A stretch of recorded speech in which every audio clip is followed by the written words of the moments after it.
Contrairement à l'idée que l'on s'en fait, les fonds marins ne sont pas du tout silencieux. On y entend toutes sortes de sons, un véritable capharnaüm plus ou moins audible pour l'oreille humaine. Mais dans les profondeurs, seules les baleines ont la grâce de chanter.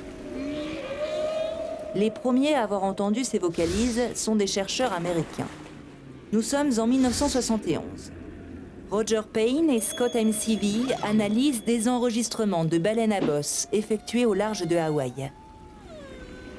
Ils découvrent que ces chants sont constitués de plusieurs sons répétés en boucle, pendant 1 heure ou plus, à différents moments de la journée.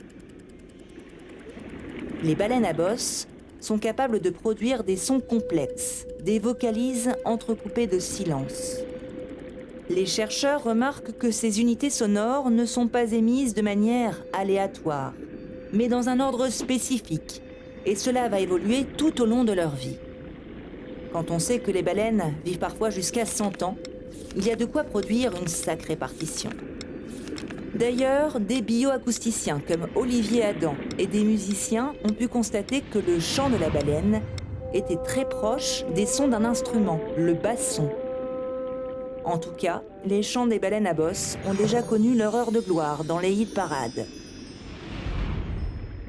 Après avoir été décortiqués, analysés, les enregistrements de Roger Payne ont quitté les laboratoires pour atterrir sur les platines.